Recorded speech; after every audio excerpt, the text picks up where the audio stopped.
The saloon doors swung open with such force that every head in Helena, Montana turned to watch Nora Neville stumble out into the dusty street, her dress torn at the shoulder and her dark hair falling loose from its pins.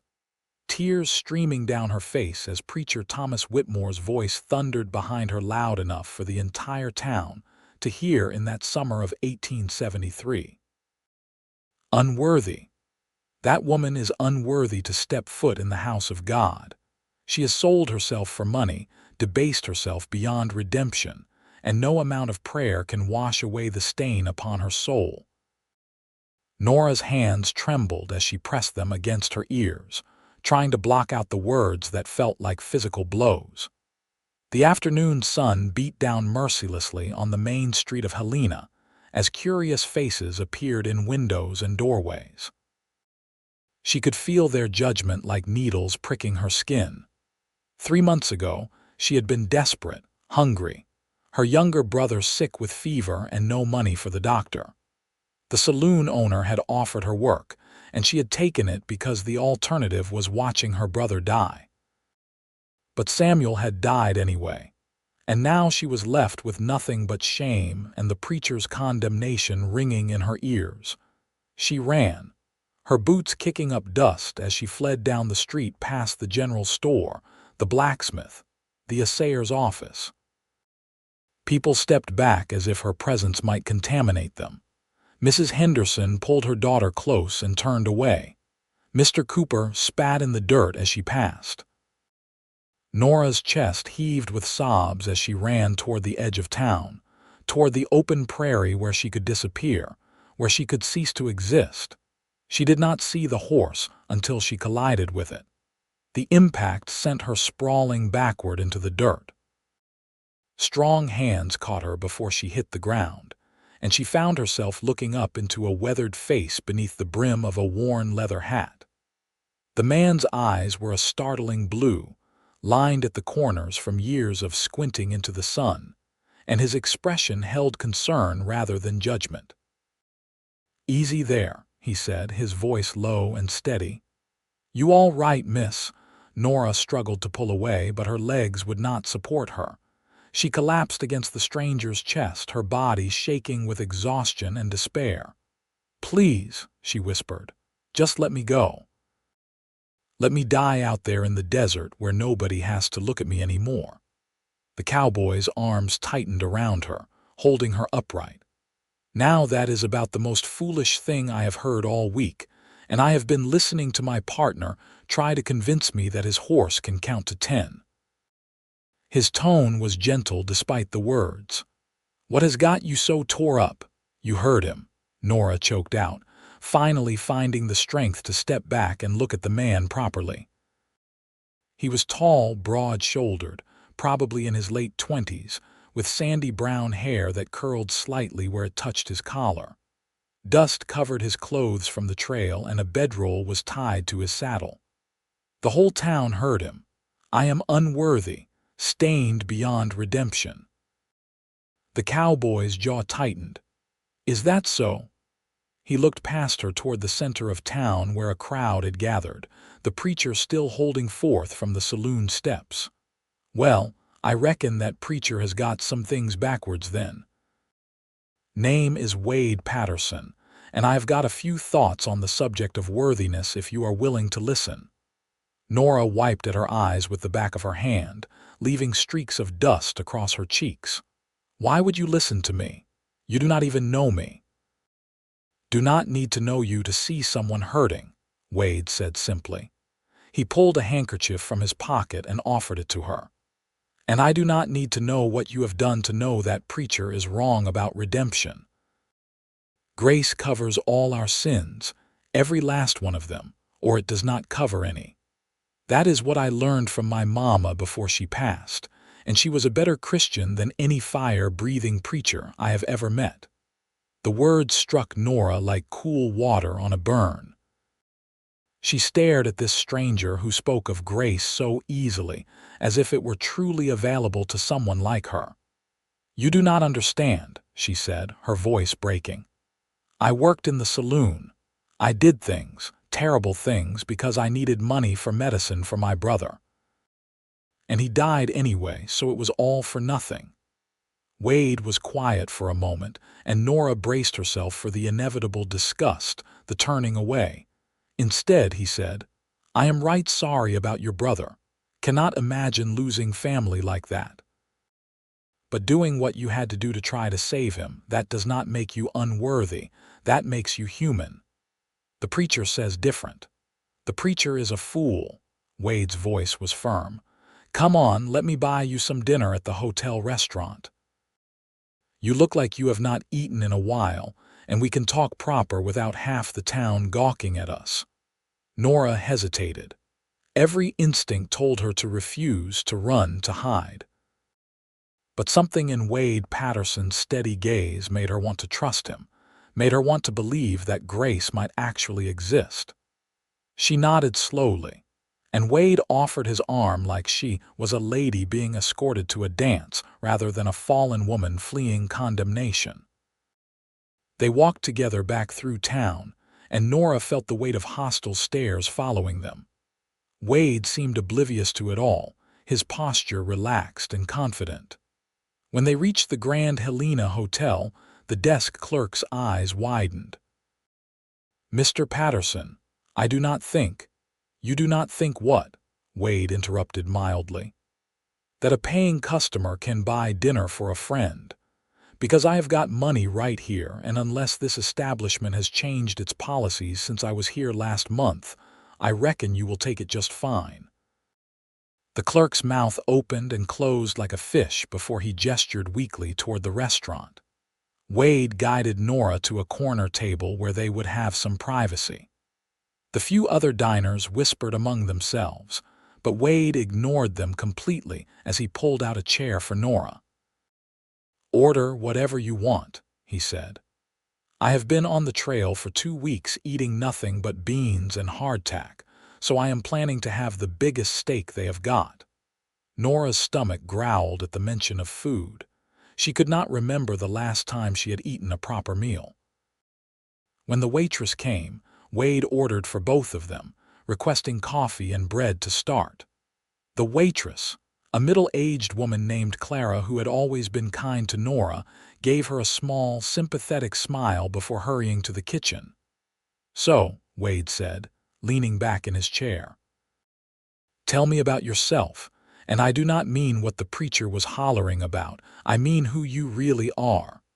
Nora wrapped her hands around the coffee cup Clara brought, savoring its warmth. "There is not much to tell. I came to Helena 2 years ago with my brother Samuel. We were from St. Louis originally, but after our parents died of cholera, we heard there was work out west. Samuel was only 16, had dreams of becoming a mining engineer. He was so smart, always reading, always learning." Her voice softened with memory. "We got a little house on the edge of town. I took in sewing and laundry, and Samuel worked odd jobs while he studied. We were making it work barely, but we were together." "What happened?" Wade asked gently. "Last winter was hard. Samuel caught a fever, and it just kept getting worse. The doctor wanted $20 up front before he would even look at him. I did not have $20. I did not have $5. Nora's hands tightened on the cup. "The saloon owner, Mr. Garrett, he said he would pay me good money to work upstairs. Said men would pay extra for someone who looked like a lady. I told myself it would just be once or twice, just enough for the doctor. But by the time I had the money, Samuel was too far gone. The medicine did not help. He died in February, and I just kept working because I did not know what else to do. I was numb, empty. It did not seem to matter any more what happened to me." Wade reached across the table and covered her hand with his. His palm was calloused and warm, solid and real. "It matters," he said. "You matter, Nora. Can I call you Nora?" "Yes," she whispered. "Nora Neville." "Well, Nora Neville, I want you to listen to me real careful. What you did out of love for your brother. Trying to save someone you care about, that is not a sin. And even if it was, even if you had done the worst thing imaginable, grace still covers it. That is the whole point of grace. It is not based on what we deserve because none of us deserve it. It is a gift, free and clear. Tears spilled down Nora's cheeks again, but these felt different, cleaner somehow. How can you be so sure? Because I have needed that grace myself, Wade said. I was not always a cowboy drifting from ranch to ranch. I grew up on a farm in Kansas, and when I was 19, I got it in my head that I knew better than my father about everything. We fought something fierce, and one night I said some terrible things to him, told him I hated him and wished he was dead. I left the next morning to seek my fortune, too proud to apologize. Got word 3 months later that he had died of a heart attack. Never got to tell him I was sorry, never got to take back those words. Nora squeezed his hand. I am so sorry. I carried that guilt for years, let it eat at me until I was drinking too much and getting into fights and generally making a mess of my life. Then one day I met this old traveling preacher, not like the one you have got here in Helena, but a real man of God. He told me that God's grace was bigger than my guilt, bigger than my shame, bigger than anything I had done or failed to do. He said Jesus paid the price for all of it, and all I had to do was accept that gift. Changed my whole life. The food arrived then, thick steaks with potatoes and greens and fresh bread with butter. Nora realized she was starving. They ate in comfortable silence for a few minutes before Wade spoke again. So what do you want to do now? You planning to stay in Helena? Nora had not thought that far ahead. I do not know if I can. After today, after what the preacher said, I do not think anyone will hire me for honest work, and I cannot go back to the saloon, I just cannot. Then do not, Wade said. Come work for me. Nora nearly choked on her coffee. What? I have got a small ranch about 10 miles north of here. Nothing fancy, just a few hundred head of cattle and some horses. I have been needing help with cooking and mending and general upkeep around the house. Place is kind of falling apart since I spend all my time with the herd. I can pay fair wages and you would have your own room, totally respectable. You do not even know me, Nora protested, though her heart was already leaping at the possibility. Why would you do this? Wade met her eyes steadily. Because everybody deserves a second chance. Because I believe what I said about grace. And because I've got a good feeling about you, Nora Neville. I think underneath all that hurt and shame, you are a strong woman who deserves better than what this town has given you. People will talk. People always talk. Let them. Wade finished his steak and pushed his plate aside. Question is, what do you want? Do you want to keep living under the weight of that preacher's judgment, or do you want to start fresh? Nora thought about the little house she rented, the few possessions she owned, the life that had become a prison. She thought about Samuel and what he would want for her. He would want her to live really live, not just exist in shame and misery. I want to start fresh, she said quietly. I want to take you up on your offer if you truly mean it. I truly mean it. Wade grinned, and it transformed his whole face, making him look younger and almost boyish. We can head out first thing in the morning if you want. You go gather whatever you need from your place, and I will get supplies from the general store. Meet me at the livery stable at dawn. They finished their meal, and Wade walked Nora back to her small house on the edge of town. The sun was setting, painting the sky in shades of orange and pink. At her door, Wade tipped his hat. Thank you, Nora said, meaning it with every fiber of her being. Thank you for seeing me as more than what the preacher said. I just see the truth, Wade replied. Get some rest. Tomorrow is a new day. Nora watched him walk away, leading his horse toward the livery before she went inside. The house felt different somehow, less oppressive. She moved through the rooms, packing her few belongings into a worn carpet bag. Her sewing supplies, her clothes, Samuel's books that she could not bear to part with, the daguerreotype of her parents. Everything she owned in the world fit into one bag and a small trunk. It was both sad and liberating. She slept better that night than she had in months, and when she woke before dawn, she felt something she had not felt in a long time: hope. She dressed in her simplest calico dress, pinned her hair up neatly, and carried her bag and trunk out to the street just as the sun was beginning to lighten the eastern sky. Wade was already at the livery, loading supplies onto a wagon. He had 2 horses hitched to it, sturdy animals that looked well cared for. When he saw Nora, he jumped down and took her trunk, lifting it easily into the wagon bed. "Morning," he said cheerfully. "Ready to go." "Ready," Nora confirmed, and she realized she meant it.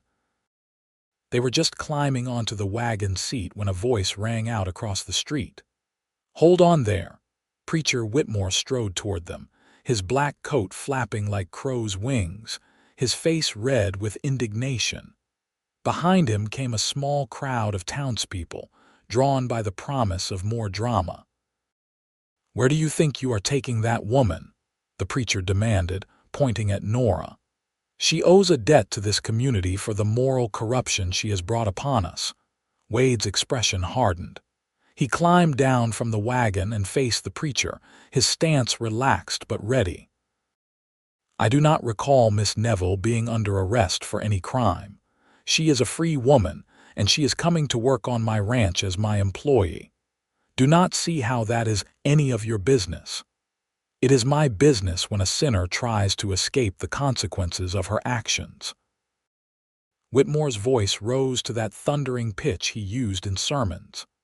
"This woman has defiled herself, has done nothing that requires your forgiveness or anyone else's in this town," Wade interrupted, his voice calm but cutting.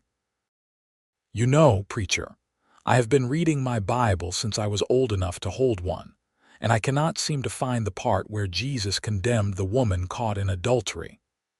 In fact, seems to me he said, 'Let him who is without sin cast the first stone.' You ready to claim you are without sin, preacher?" Whitmore's face went even redder.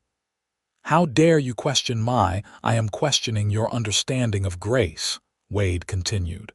"Grace is not something we earn. It is not dependent on being good enough or pure enough. It is a gift from God, freely given to all who ask for it. And you standing here declaring this woman unworthy of it, that makes me think you have missed the whole point of the gospel you claim to preach." A murmur ran through the crowd. Some people looked uncomfortable, others angry, but a few nodded slowly as if considering Wade's words. "Grace covers all our sins," Wade said, looking around at the gathered townspeople. "All of them, every single one, or it does not cover any. That is what Jesus died for.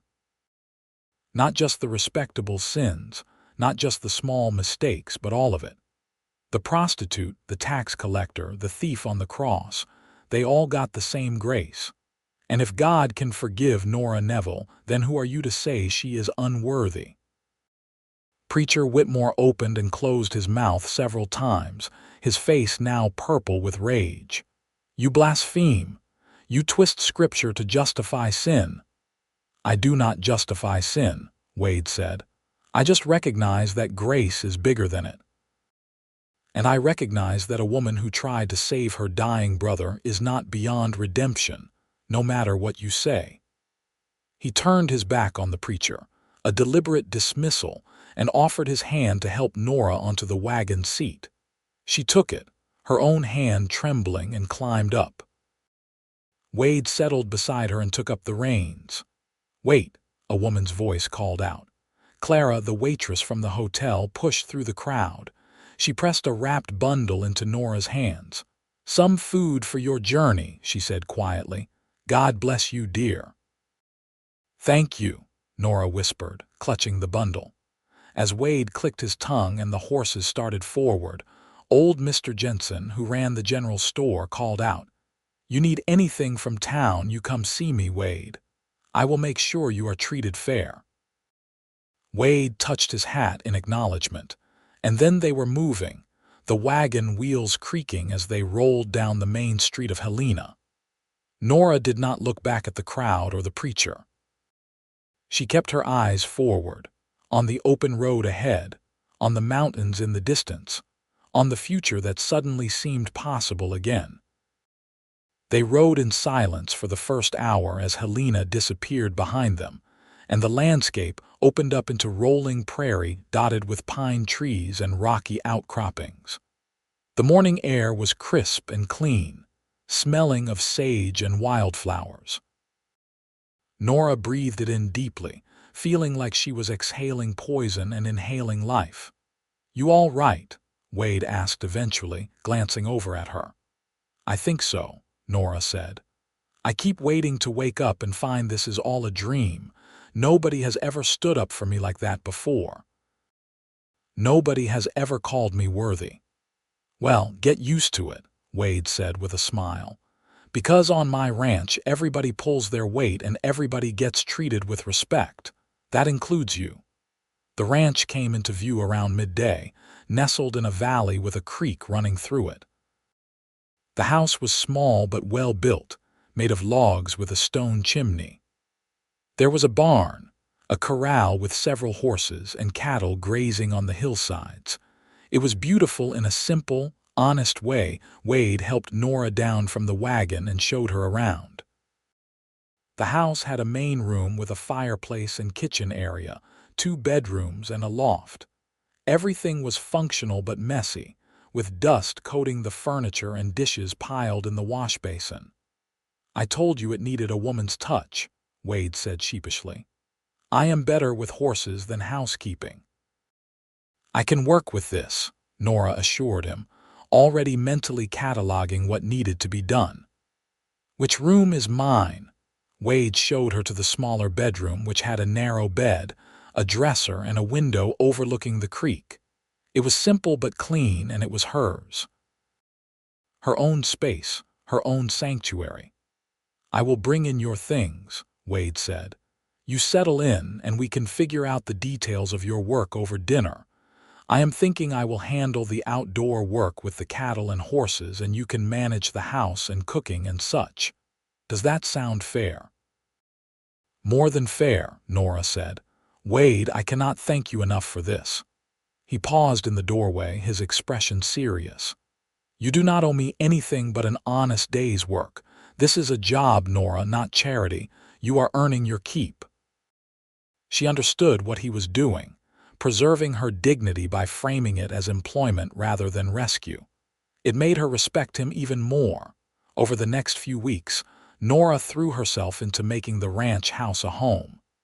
She scrubbed and cleaned, organized and mended. She cooked hearty meals for Wade, who praised every dish like it was a feast. She tended a small vegetable garden behind the house and gathered eggs from the chickens Wade kept in the barn. The work was hard but satisfying, and for the first time since Samuel's death, Nora felt like she had a purpose. Wade proved to be an easy employer and an even easier person to be around. He was up before dawn every day to tend the animals, often riding out to check on the cattle scattered across his grazing land. He would return dusty and tired, but always with a smile and a kind word. In the evenings, they would sit on the porch together, watching the sun set over the mountains, and talk about everything and nothing. Nora learned that Wade was 27, that he had been working ranches since he was 15, that he had saved every penny to buy this land 3 years ago. He talked about his dreams of building up his herd, maybe breeding horses on the side. He asked about her life too, not just the painful parts but the good memories. She told him about growing up in St. Louis, about her mother's flower garden, about Samuel's terrible jokes and infectious laugh. It was during one of these evening conversations, about a month after Nora had arrived, that something shifted between them. They were sitting on the porch steps, the twilight painting everything in shades of purple and gold, when Wade said, "You know, I am real glad you said yes to coming here." "So am I," Nora replied, pulling her shawl tighter against the cooling air. I do not know where I would be if you had not offered me this chance. You would have found your way, Wade said confidently. You are stronger than you think. I do not feel strong most days. Strength is not about never falling down, Wade said. It is about getting back up. You got back up, Nora. You took a chance on a stranger and a new life. That takes courage. Nora turned to look at him, really look at him, and found him already watching her. In the fading light, his blue eyes seemed to hold depths she had not noticed before. Her breath caught as she realized he was leaning slightly toward her, and she was leaning toward him, and the space between them was charged with something electric. Wade seemed to catch himself. He cleared his throat and stood abruptly. I should check on the horses one more time before bed, early morning tomorrow. Of course, Nora said, trying to hide her confusion and the strange disappointment flooding through her. But after that night, she could not stop noticing little things about Wade. The way his hair curled at the nape of his neck, the strength in his hands as he worked, the sound of his laugh, low and genuine, the kindness in his eyes. She found herself looking forward to their evening talks with an eagerness that had nothing to do with friendship and everything to do with the way her heart skipped when he smiled at her. She tried to push the feelings down. Wade was her employer, her rescuer, her friend. He had given her a job out of Christian charity and a belief in grace, not because he had romantic interest in a fallen woman. And yet, she sometimes caught him watching her when he thought she was not looking, his expression soft and wondering. 2 months after Nora arrived, a group of men rode up to the ranch. Wade was out with the herd, so Nora answered the door alone. The man in front was well-dressed, with a silver watch chain across his vest and cold eyes that made Nora's skin crawl. Miss Neville, he said, tipping his hat mockingly. Remember me? Jack Garrett from the saloon in Helena. Nora's blood ran cold. What do you want? You left without paying what you owe. Room and board, clothing I provided, various expenses. Comes to about $200 by my figuring. I do not owe you anything, Nora said, trying to keep her voice steady. I worked off anything I might have owed.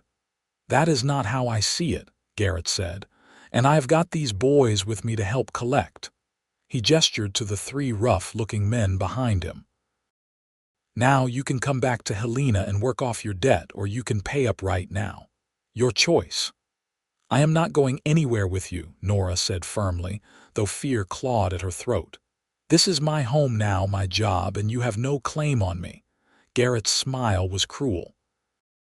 We will see about that. I've got a contract you signed when you started working for me. Says you owe me for room and board, and until that debt is paid, you belong to me. Get off my property. The voice came from behind Garrett. Wade sat on his horse, a rifle resting across his saddle, his face hard as stone. Nora had never seen him look dangerous before, but he did now. This is between me and the girl, Garrett said, though his hand moved toward his gun. I would not do that if I were you, Wade said calmly. You are outnumbered. Garrett looked around and froze.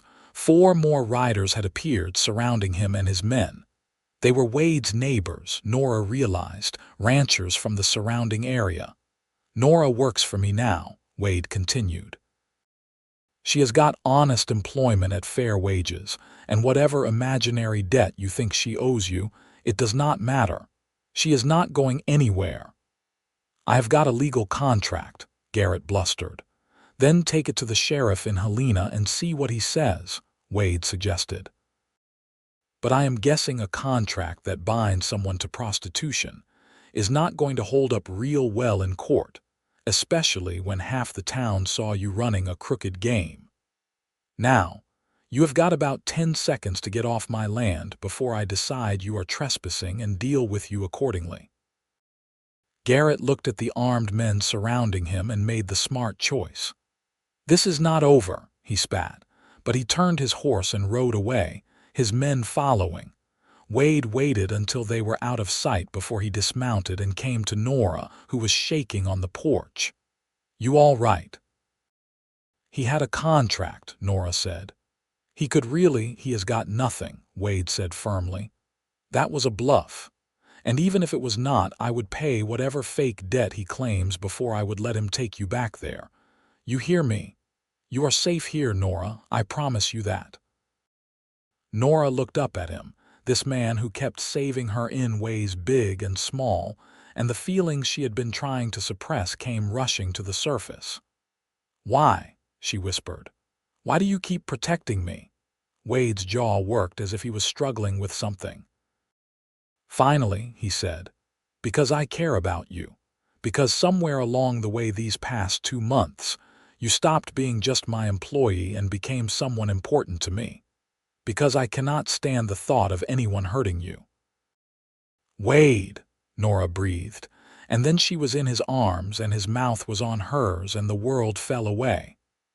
The kiss was gentle at first, tentative, and then it deepened as 2 months of longing poured out between them. Wade's hands cupped her face like she was precious, breakable, and Nora gripped his shirt like he was the only solid thing in a spinning world. When they finally pulled apart, both breathing hard, Wade rested his forehead against hers. "I've been wanting to do that for weeks," he admitted.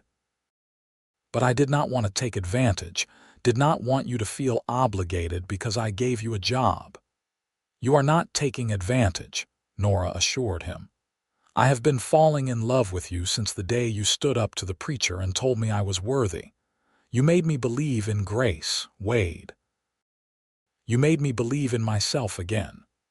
"I love you, Nora Neville," Wade said, and the words fell between them like a benediction. "I love your strength and your kindness and the way you hum while you cook. I love the way you sit and read to me from Samuel's books in the evening. I love everything about you, and I have been fighting it because I thought maybe I was not good enough for you." Nora laughed through her tears. "Not good enough? Wade, you are the best man I have ever known." "Then maybe we are both good enough for each other," Wade said with a smile. He kissed her again, sweet and sure, and Nora felt like she was finally home. The neighboring ranchers who had helped run off Garrett came to the porch then, discreetly clearing their throats. Wade pulled back, keeping an arm around Nora's waist. "Thanks for the help, boys," he said. "Any time," replied Tom Morrison, who owned the spread to the east. "We look out for each other out here. And Wade, you bring Miss Neville to the church social next month.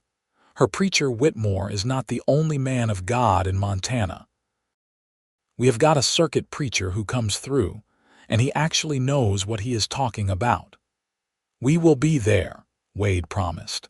And Nora felt a rush of gratitude for these men who were willing to accept her, to protect her, to treat her like a person rather than a scandal. Over the following weeks, Wade and Nora navigated their new relationship with a sweetness that made Nora's heart ache in the best way. Wade courted her properly, bringing her wildflowers from the meadow, taking her on rides to see the most beautiful spots on his land, holding her hand during their evening talks on the porch. He kissed her often but always respectfully, making it clear that he valued her as more than just someone to satisfy his desires. "I want to marry you," he told her one evening as they sat watching the stars come out. "I want you to be my wife, not my employee. But I want you to be sure, want you to have time to know your own heart without feeling pressured." "I am sure," Nora said immediately. "I love you, Wade. I want to build a life with you." "Then let us do it proper," Wade said. "Let us have the circuit preacher marry us when he comes next month. Let us invite the whole community and show them that we have got nothing to hide, nothing to be ashamed of. Let us start our marriage the right way." Nora agreed, and the next month passed in a flurry of preparation. Wade rode into Helena and found Mr. Jensen at the general store, who sold him a simple gold ring and fabric for a wedding dress without a word of judgment. Clara, the kind waitress, offered to help Nora sew the dress and spread the word about the wedding to the sympathetic folks in town. The circuit preacher, Reverend Samuel Hayes, arrived on a Saturday afternoon. He was an older man with gentle eyes and a warm smile, nothing like the fire and brimstone preacher Whitmore. Wade and Nora met with him privately, and Nora nervously explained her past, not wanting there to be any secrets. Reverend Hayes listened quietly and then said, "Young lady, the ground is level at the foot of the cross. We all come to God as sinners in need of grace. What matters is not what you have done, but what Christ has done for you. If Wade loves you and you love him, and you are both committed to building a godly marriage, then I would be honored to perform the ceremony." The wedding took place on a Sunday afternoon at the Morrison Ranch, which had a larger house suitable for gathering a crowd.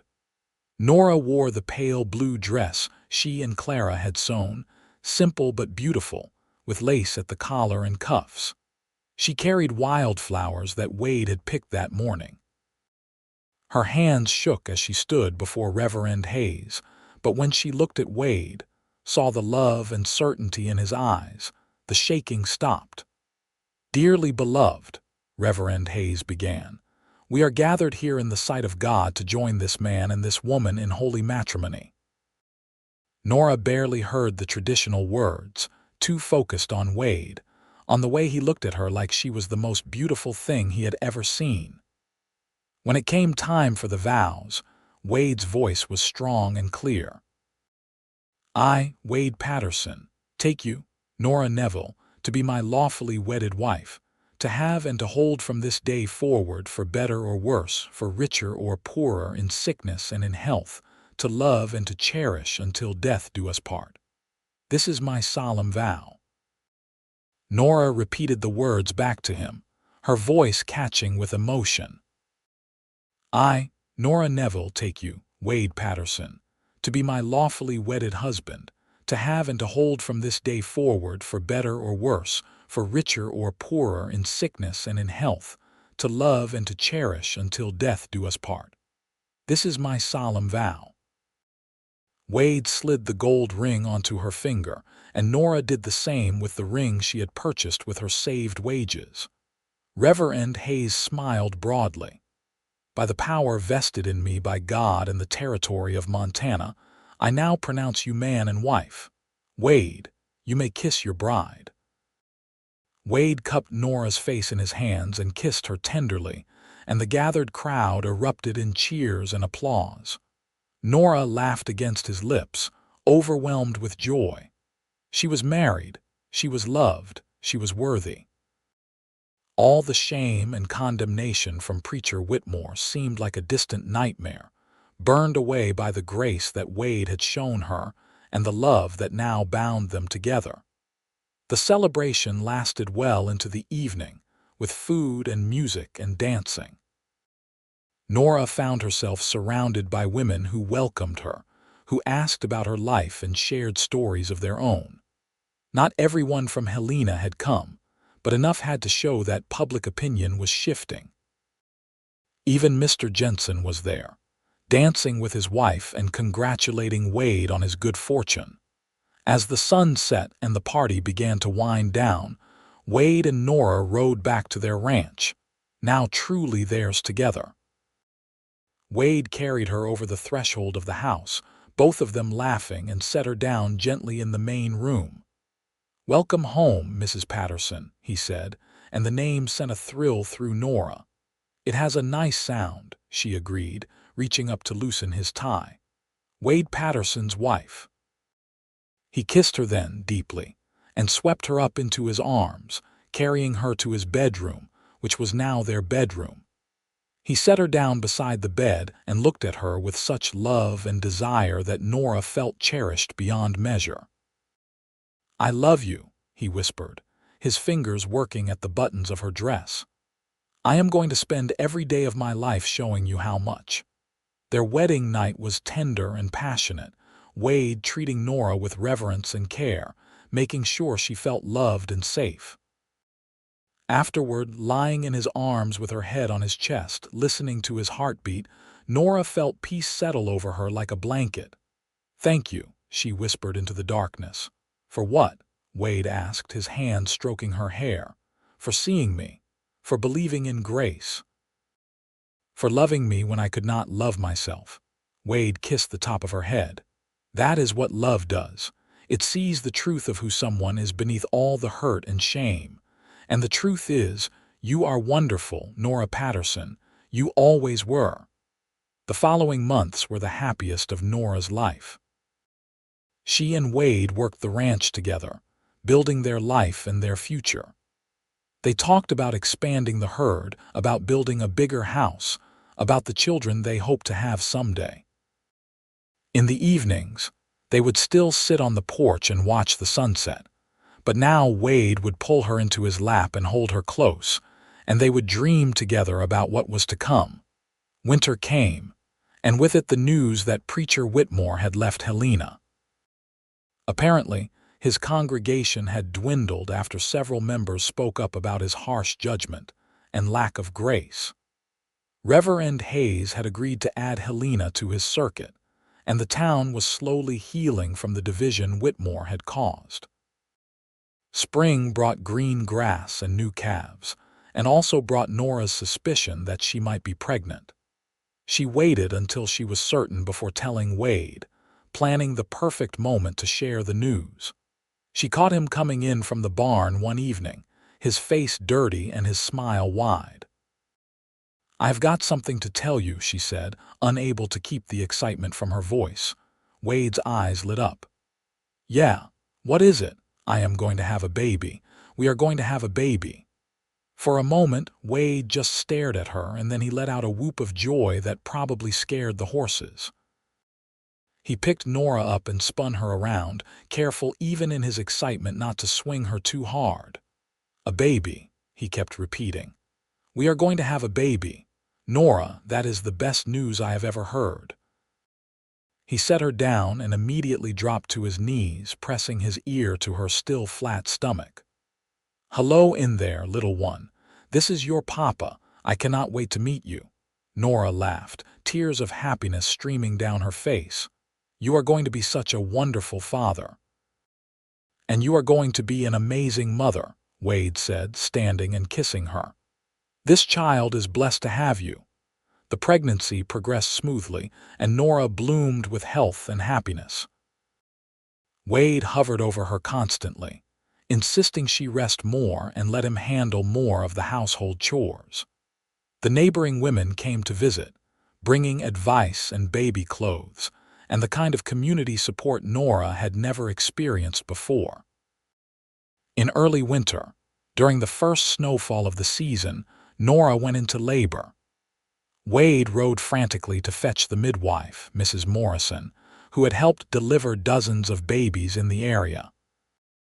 The labor was long and hard, but when Nora finally heard her baby's first cry, every moment of pain was forgotten. "It is a boy," Mrs. Morrison announced, placing the squirming, red-faced infant in Nora's arms. "A healthy, beautiful boy." Wade, who had been pacing anxiously in the main room, burst into the bedroom and stopped short at the sight of his wife and son. His eyes filled with tears as he approached the bed. "Can I hold him?" he asked softly. Nora passed the baby to him, and Wade cradled the tiny bundle like it was made of glass. "He is perfect," Wade whispered. "Absolutely perfect. What should we name him?" Nora had been thinking about this for months. "Samuel," she said. "Samuel Wade Patterson, if that is all right with you." Wade looked up at her, understanding immediately that she was honoring her brother. "It is more than all right. It is perfect. Hello, Samuel. Welcome to the world, son." Baby Samuel proved to be a happy, healthy child who brought even more joy to the ranch. Wade was a devoted father, carrying the baby around in a sling while he did chores, talking to him constantly even though Samuel was too young to understand. Nora watched her husband with their son and fell even more deeply in love with him. When Samuel was 6 months old, The family made their first trip into Helena since the wedding. Nora was nervous, but Wade held her hand and carried Samuel with such pride that she drew strength from him. They went to the general store, where Mr. Jensen made a fuss over the baby and gave him a carved wooden rattle as a gift. They had dinner at the hotel restaurant, where Clara cooed over Samuel and insisted they eat for free to celebrate. As they were leaving, they encountered a familiar figure on the street. Preacher Whitmore looked older, smaller somehow, diminished. He was loading a trunk onto a stagecoach, clearly leaving town for good. He saw Nora and stopped, his face coloring. For a long moment, they just looked at each other. Then Whitmore cleared his throat. "Mrs. Patterson," he said stiffly. "Preacher Whitmore," Nora replied, her voice steady. Whitmore looked at the baby in Wade's arms, at Wade's protective stance beside Nora, at the way they stood together like an unshakable unit. Something shifted in his expression. "I was wrong," he said abruptly. "About you. About Grace. I have had time to think, and I realize I was using God's word as a weapon instead of a bomb. I drove you out of this town with my judgment, and I am sorry for it." Nora was stunned. She had never expected an apology, never imagined Whitmore capable of admitting fault. "Thank you," she managed. "I forgive you. Grace covers all our sins," Wade added quietly. "Even the sin of thinking we are qualified to judge others." Whitmore nodded slowly. "Indeed it does. You have a beautiful family, Mrs. Patterson. I hope you will be very happy." "We already are," Nora said, and meant it with all her heart. The stagecoach driver called out, and Whitmore climbed aboard. As the coach pulled away, Nora felt a weight lift from her shoulders that she had not even realized she was still carrying. The man who had called her unworthy had seen her worth. The man who had condemned her had asked for forgiveness.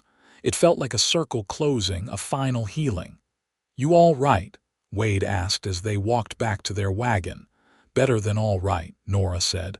"I am free." They drove home through the snow, Samuel sleeping peacefully between them, and Nora reflected on how much her life had changed. 2 years ago, she had been broken and desperate, called unworthy by a man who claimed to speak for God. Now she was loved, valued, the wife of a good man and the mother of a beautiful child. She had learned that grace was not something earned but something given freely, and that lesson had transformed everything. The years that followed were full and rich. Wade's ranch prospered as he became known for raising quality cattle and horses. Nora's garden expanded, and she started selling preserves and baked goods to neighbors and in town, bringing in extra income that they saved for the future. Samuel grew into a bright, curious boy who loved following his father around the ranch and listening to his mother read from the books that had belonged to his namesake uncle.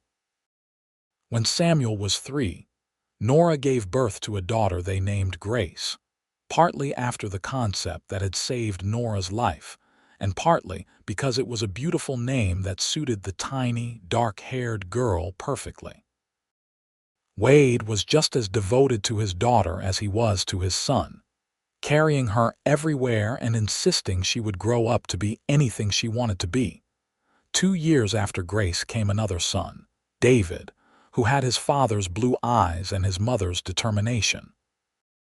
The house that had once seemed too large for one lonely cowboy now rang with the sounds of children's laughter and family life. On their 5th wedding anniversary, Wade surprised Nora with a gift. He led her outside to where a wooden sign stood newly erected at the entrance to the ranch property. "Patterson Ranch," Nora read aloud. "Wade, it is beautiful. Not just Patterson Ranch," Wade corrected, pointing to smaller letters beneath. "Patterson Family Ranch, because this is not just mine anymore. It is ours, yours and mine and the children's. Everything I have, everything I am, I share with you." Nora kissed him there in front of the sign, her heart so full she thought it might burst. I love you so much. You gave me everything when I had nothing. We gave each other everything, Wade said. You gave me a family, a purpose, someone to build a life with. Before you, I was just drifting, going through the motions. You made me want to put down roots to create something lasting. They stood there together, watching their children play in the yard, and Nora thought about the wild, broken woman who had stumbled out of that saloon in Helena. That woman seemed like a stranger now, someone from another lifetime. She had been remade by grace, by love, by the simple act of one good man choosing to see her worth when the world said she had none. More years passed in a blur of seasons and milestones. Samuel started school in Helena, riding into town each day with other ranch children. Grace proved to have a gift with horses, and Wade started teaching her to ride almost as soon as she could walk. David was quieter than his siblings, more studious, with a love of books that reminded Nora achingly of her brother. When Nora was 32, she gave birth to their fourth and final child, another daughter they named Hope. The birth was harder than the others, and the doctor told Nora there should be no more children. Wade held her hand through the recovery and told her he was grateful for the 4 miracles they had been given, that he would not risk her health for anything. We have been blessed beyond measure, he said. 4 beautiful, healthy children and each other. That is more than I ever dreamed of having. The children grew, and the ranch grew with them. Samuel proved to have his father's talent with cattle and announced at 15 that he wanted to work the ranch full-time rather than go east for more schooling. Wade was quietly proud, though he made sure Samuel understood the hard work and responsibility involved. Grace, at 13, was already talking about wanting to breed horses, having learned everything her father could teach her and hungry for more knowledge. David, at 11, declared his intention to become a lawyer and fight for justice for people who could not fight for themselves. And Hope, at 7, simply wanted to be wherever her mother was, helping in the kitchen and the garden with a cheerfulness that brightened every day. On a warm summer evening, when Wade was 40 and Nora 35, they sat on the porch as they had done thousands of times before. The children were scattered around the yard, the older ones watching the younger ones in the casual way of siblings who knew each other inside out. "Do you ever think about how we got here?" Nora asked, leaning against Wade's shoulder. "All the time," Wade admitted. "I think about that day in Helena when you ran right into my horse. I think about how close you came to just disappearing into the desert. I think about how grateful I am that God put me in the right place at the right time." "I think about that too," Nora said. "I think about Preacher Whitmore calling me unworthy and you saying grace covers all our sins. That changed everything for me, Wade. Those words, that belief, it gave me back my life." Wade kissed the top of her head. "Grace is a powerful thing. It can take the broken pieces and make them into something beautiful. Look at us, Nora. Look at what we have built together.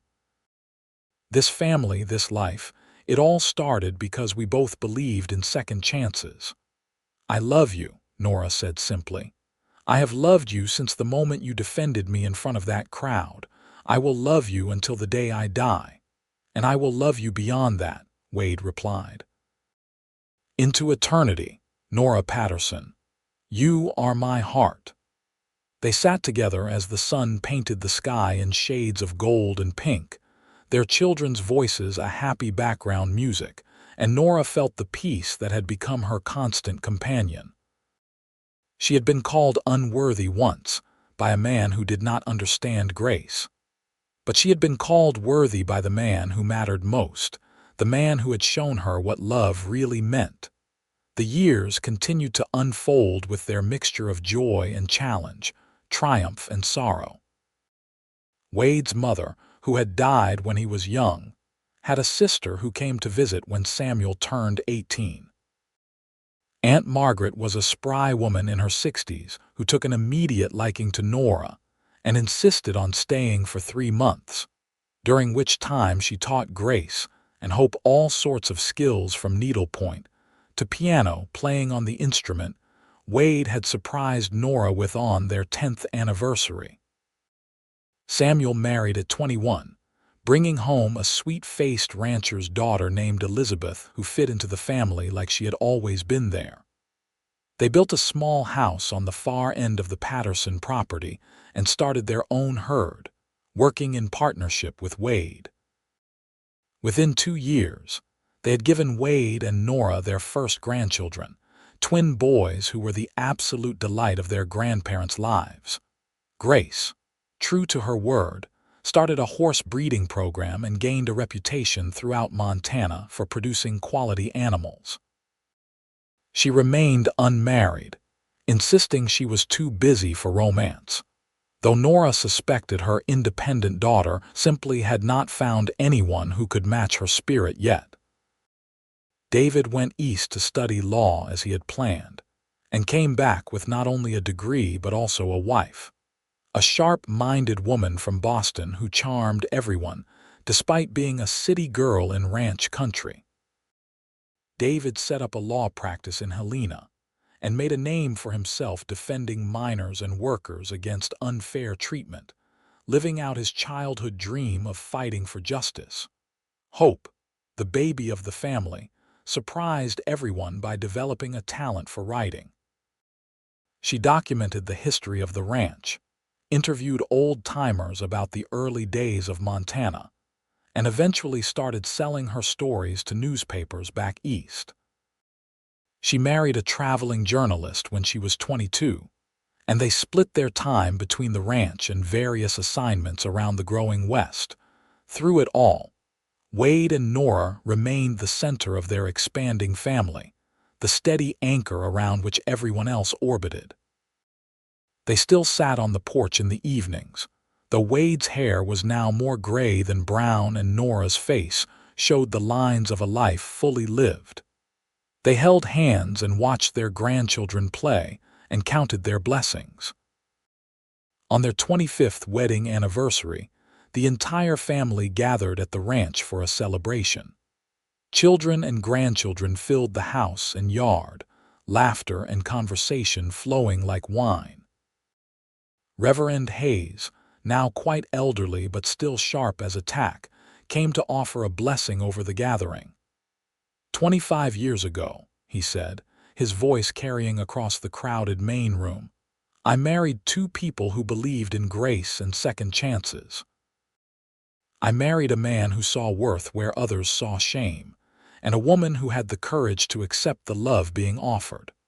Looking at this family now, at all the lives that have come from that union, I am reminded that God works in mysterious ways. What the enemy meant for evil, God used for good. What one preacher called unworthy, God called beloved, and from that act of grace, all of this has grown. He gestured around the room at the children and grandchildren, at the life and love evident in every corner. This is what grace looks like when we actually live it out. This is what happens when we choose love over judgment, acceptance over condemnation.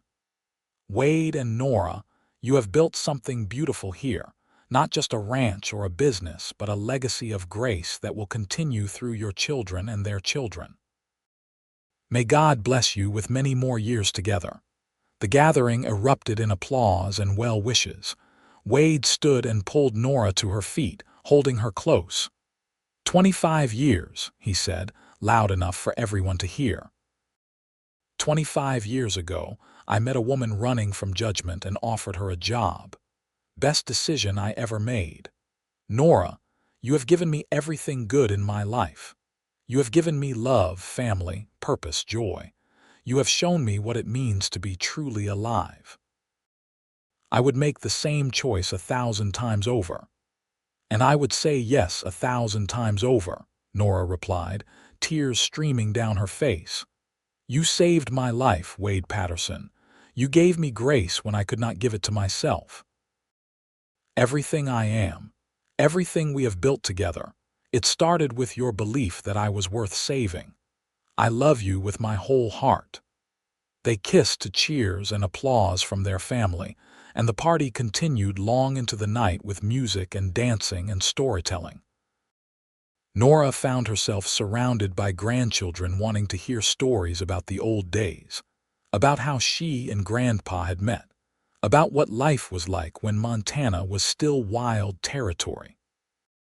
She told them an edited version, appropriate for young ears, about a cowboy who believed in grace and a preacher who did not understand it.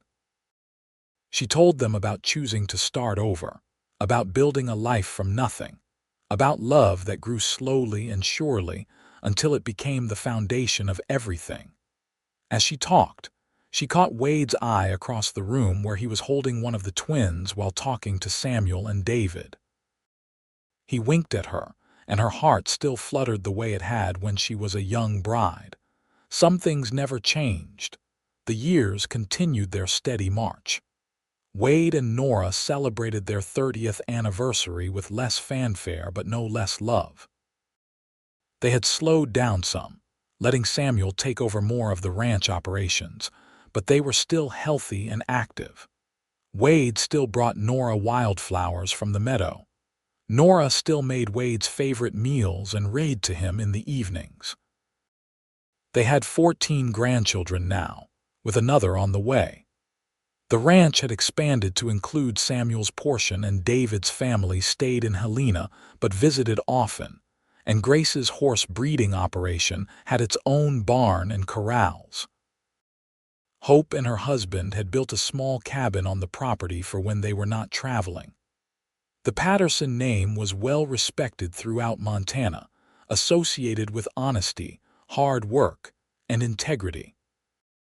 Occasionally, newcomers to the area would ask about the family history, and someone would inevitably tell the story of how Wade had defended Nora against Preacher Whitmore, how he had stood up for Grace in the face of judgment. The story had taken on an almost legendary quality, inspiring others who felt condemned by their pasts to believe that second chances were possible. On a crisp fall morning when Wade was 52 and Nora 47, they took a ride together up to the high meadow where Wade had proposed all those years ago. The leaves were turning gold and red, the air smelled of pine and approaching winter, and the view stretched for miles. "Remember when I brought you here the first time?" Wade asked, helping Nora down from her horse. "I remember thinking I had never seen anything so beautiful," Nora said. "And then you asked me to marry you, and I thought my heart would burst from happiness." "I was so nervous," Wade admitted with a laugh. "I had this whole speech planned about how much I loved you and how I wanted to spend my life with you, but when it came down to it, all I could say was, 'Will you marry me?' Plain as dirt." "It was perfect," Nora assured him. "Everything about that day was perfect. Everything about our life together has been perfect, even the hard parts, because we faced them together." Wade pulled her close, wrapping his arms around her from behind as they looked out over the valley below. "I have been thinking," he said, "about legacy, about what we leave behind when we are gone." "That is morbid talk for such a beautiful day," Nora protested. "Just hear me out," Wade said. "We have built something amazing here, Nora. Not just the ranch, but this family, this example of what grace and love can do. I want to make sure it continues. I have been talking to David about setting up the ranch as a trust, something that cannot be broken up or sold off, that stays in the family for generations. What do you think?" Nora turned in his arms to face him. "I think that sounds wonderful. This land, this place, it represents everything we have overcome and everything we have built. Knowing it will stay in the family, that our great-great-grandchildren might stand right here on this spot someday, that means everything." "Then we will do it," Wade said decisively. "The Patterson Family Ranch Trust. We will work with David to make it legal and binding. This place, This legacy of grace, it will last. They stayed in the meadow until the sun was high overhead, then rode slowly back to the ranch house, comfortable in the silence of two people who knew each other so well that words were often unnecessary. As they approached the barn, they saw a wagon pulling up to the house. A young woman climbed down, a carpet bag in her hand and a desperate look on her face.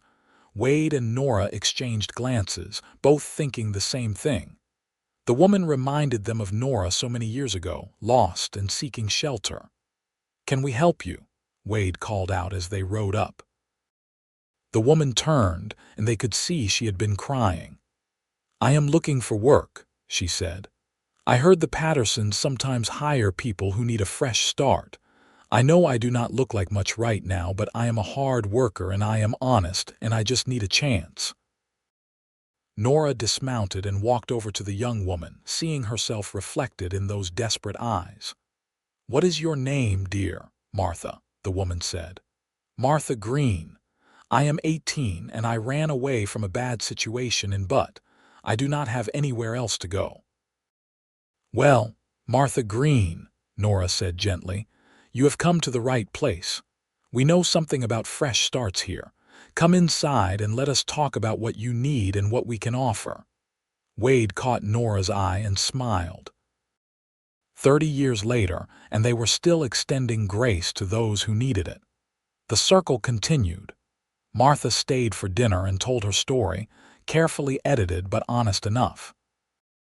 She had been working in a mining camp under bad conditions, had escaped with only the clothes on her back and a few dollars saved.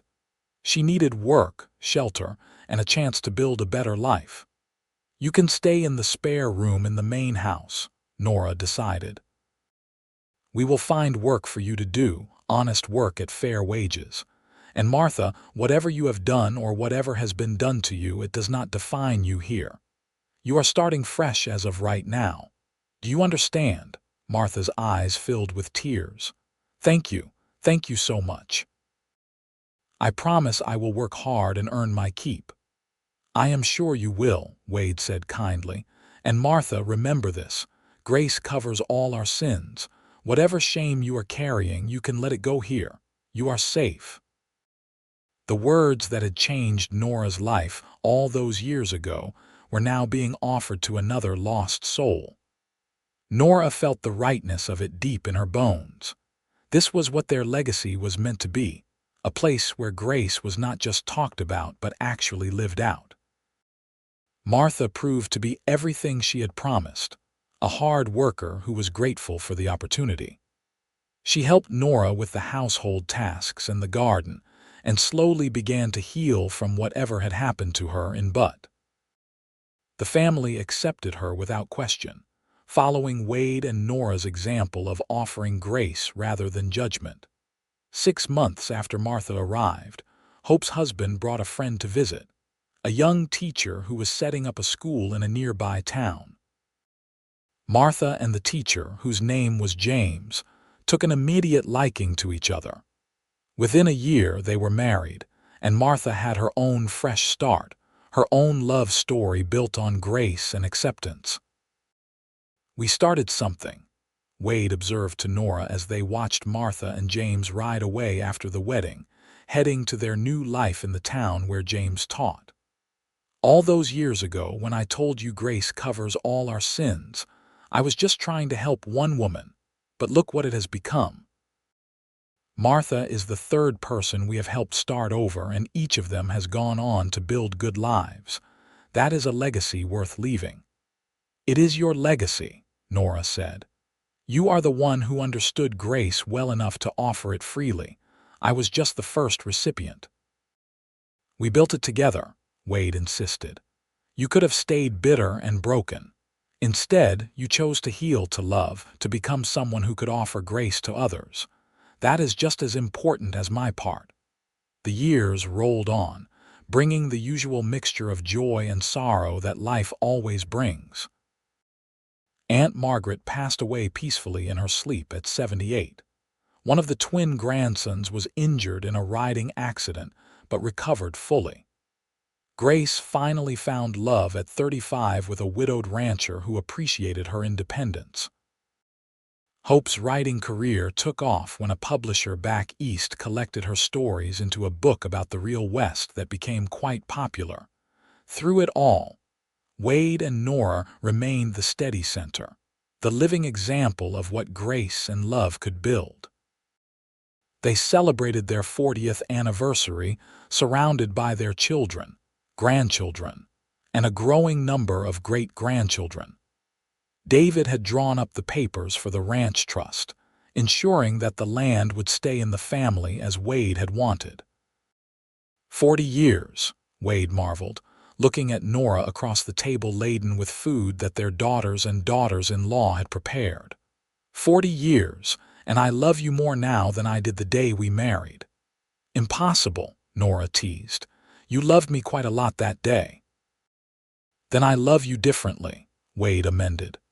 Deeper, richer, with more knowledge of who you are and more gratitude for every day we have had together.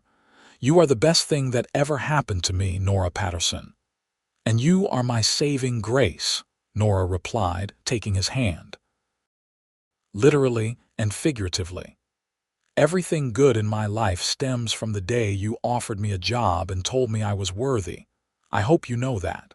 I know, Wade said softly. And I hope you know that you saved me too.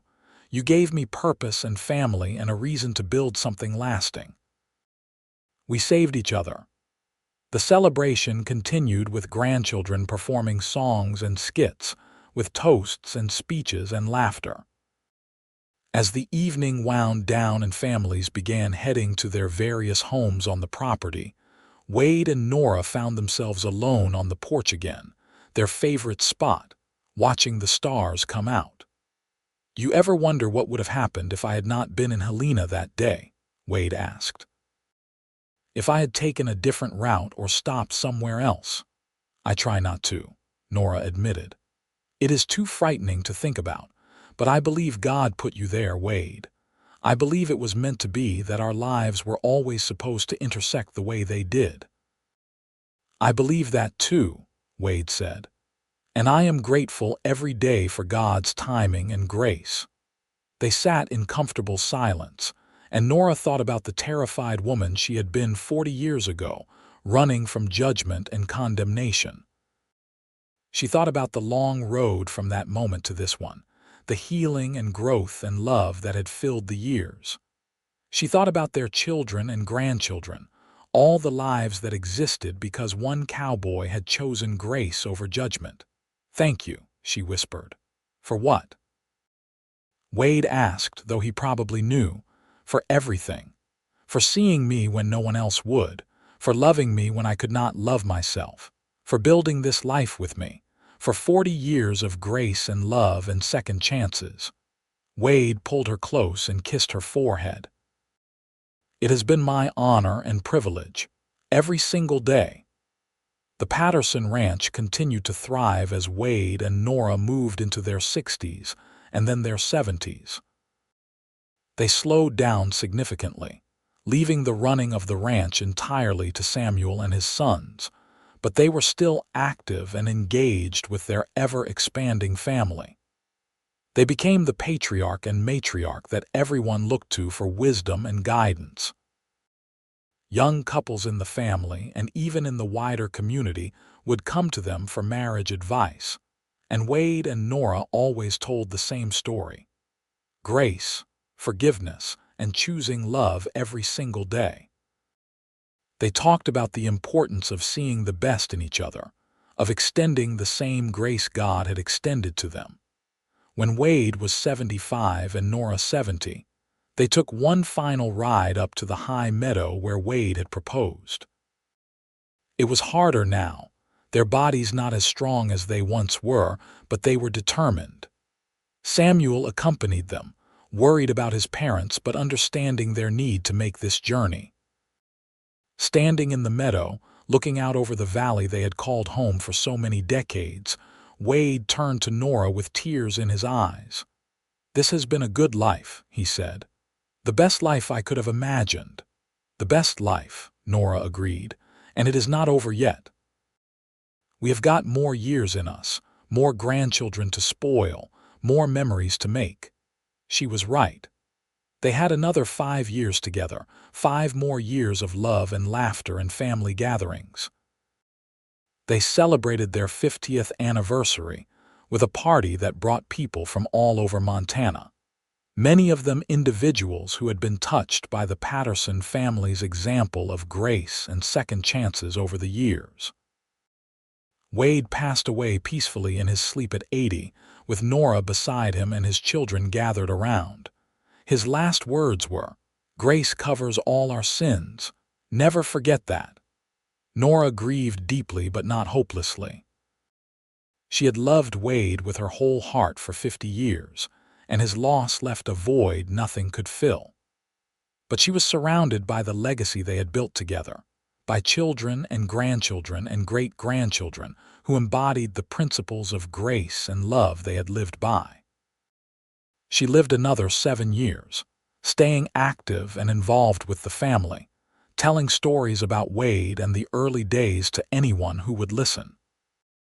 She made sure every young person in the family knew the story of how a cowboy had offered grace to an unworthy woman, and how that grace had changed everything. When Nora passed away at 77, she went peacefully, surrounded by family, with a smile on her face. Her last words were, "Tell Wade I am coming home." The Patterson family ranch continued for generations, exactly as Wade and Nora had hoped. The trust they had established ensured the land stayed in the family, and each generation learned the story of their great-great-grandparents, the cowboy and the woman he had saved with grace. The main ranch house became something of a museum, preserving Wade and Nora's bedroom exactly as it had been, keeping their books and possessions as reminders of where the family had come from. A portrait hung in the main room, painted from a photograph taken on their 40th anniversary, showing an older couple still clearly in love, their hands clasped together. Beneath the portrait, a plaque read, "Wade and Nora Patterson, married June 15, 1873. He taught her that grace covers all our sins." Together, they built a legacy of love, forgiveness, and second chances that continues to this day. Visitors to the ranch, whether family or friends or curious strangers, would hear the story of Preacher Whitmore calling Nora unworthy, and Wade Patterson's response that grace covered all sins. They would hear about a love story that started with compassion and grew into something that changed not just 2 lives but countless others. The Patterson family became known throughout Montana and beyond as people who believed in second chances, who offered help to those who needed a fresh start, who lived out the principle of grace in practical, tangible ways. It all traced back to that summer day in 1873 when a desperate woman collided with a cowboy's horse, and he chose to see her worth rather than her shame. Samuel's grandchildren, now running the ranch, would sometimes stand in that high meadow where Wade had proposed to Nora, looking out over the valley, and feel the weight of the legacy they carried. It was not a burden but a blessing, a reminder that one act of grace, one choice to love rather than judge, could ripple out through generations. The story of Wade and Nora Patterson became the foundation story of the family, told and retold at gatherings, written down in journals and letters, preserved for future generations. It was a story about the transformative power of grace, about seeing the image of God in every person regardless of their past, about building something beautiful from broken pieces. And on quiet evenings, when the Montana wind blew through the valley and the stars came out over the ranch, some swore they could still feel the presence of Wade and Nora, sitting on that porch, holding hands, and watching over the legacy of grace they had created together. Their love story had ended in the earthly sense, but its impact would continue forever, a testament to the truth that grace really does cover all our sins, and love really can redeem anything.